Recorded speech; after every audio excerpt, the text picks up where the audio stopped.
जय हिंद दोस्तों।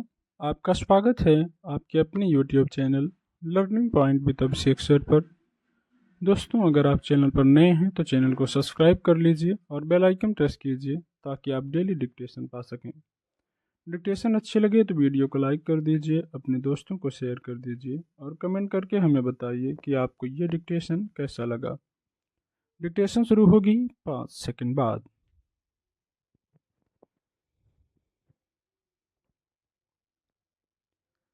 उत्तराखंड के उत्तरकाशी में निर्माणाधीन सुरंग का एक हिस्सा धंस जाने से 40 मजदूर उसमें फंस गए हैं। हालांकि बताया जा रहा है कि सभी मजदूर जीवित हैं और उन्हें जल्दी ही सुरक्षित बाहर निकाल लिया जाएगा।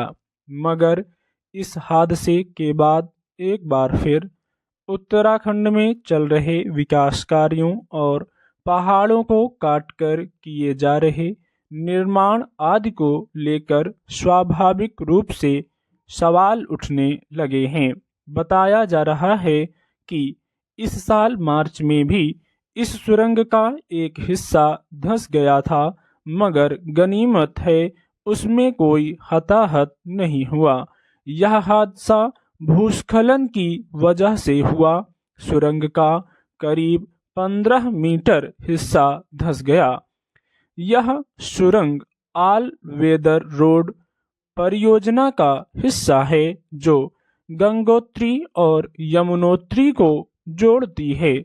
इस सुरंग की लंबाई करीब 4.5 किलोमीटर बताई जा रही है, जिसका करीब 4 किलोमीटर हिस्सा बनकर तैयार हो गया है। इस सुरंग के बनने के बाद यात्रियों को 26 किलोमीटर दूरी कम तय करनी पड़ेगी। दावा किया जा रहा है कि इससे लोगों का काफ़ी वक्त और पैसा बचेगा। वस्तुओं और सेवाओं की पहुंच तेज होगी। सैलानियों और श्रद्धालुओं की तादाद बढ़ेगी और स्थानीय लोगों के लिए कारोबार तथा रोजगार के नए अवसर सृजित होंगे। निस्संदेह बुनियादी ढांचे के विकास से आर्थिक तरक्की के रास्ते खुलते हैं। इसलिए पिछले कुछ सालों से सड़कों के विस्तार पर जोर दिया जा रहा है। उन्हें तेज रफ्तार और भारी वाहनों के लायक बनाया जा रहा है, चूंकि पहाड़ी इलाकों तक विकास कार्यों की पहुंच मंद पड़ी हुई थी, जिसके चलते वहां के लोगों के सामने रोजगार का संकट बड़ा मुद्दा था।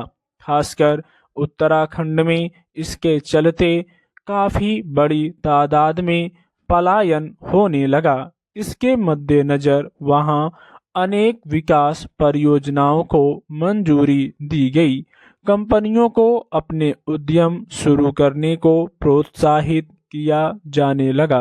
बड़े पैमाने पर होटल खुले। पर्यटन को बढ़ावा देने की दृष्टि से अनेक गतिविधियां शुरू की गईं, मगर इन्हें तभी अधिक गति मिल सकती है जब उन जगहों तक आवागमन सुविधाजनक हो। इसलिए सड़कों को विस्तृत करने की परियोजना शुरू की गई। ऑल वेदर रोड सरकार की महत्वाकांक्षी परियोजना है। हालांकि तमाम पर्यावरणविद शुरू से विरोध करते रहे हैं कि इस परियोजना के चलते पहाड़ों पर भूस्खलन बढ़ेगा। उत्तराखंड के पहाड़ पहले ही जर्जर हो चुके हैं। हल्का कंपन भी उनके लिए खतरनाक साबित हो सकता है। इस तर्क के साथ परियोजना को रोकने की आदत में गुहार लगाई गई, मगर वह विफल रही। विकास परियोजनाओं और अंधाधुंध निर्माण कार्यों के चलते उत्तराखंड पिछले कुछ सालों में कई भयावह आपदाएं झेल चुका है। पहाड़ों के धंसने और दरकने से सैकड़ों लोगों को बेघर होना पड़ा है। इसके बावजूद हैरानी है कि सड़क बनाने की योजना पर पुनर्विचार करने की जरूरत नहीं समझी गई। सुरंग खोदने के लिए जिस तरह की भारी मशीनों का उपयोग किया जाता है, उनके कंपन से पूरा पहाड़ हिल जाता है। उत्तराखंड के पहाड़ उसे सहन कर सकने के लायक नहीं हैं। सड़कों और पनबिजली परियोजनाओं की वजह से पहाड़ इस कदर भंगुर हो चुके हैं कि मामूली तेज बरसात में भी भरभरा कर गिरने शुरू हो जाते हैं। ऐसे में सुरंग बनकर तैयार हो भी जाए, मुसाफिरों को कुछ दूरी कम तय करनी पड़े, आने जाने में बेशक कम वक्त खर्च हो, पर जब पहाड़ ही नहीं बचेंगे तो स्थानीय लोगों को इन परियोजनाओं का आखिर हासिल क्या होगा। स्टॉप।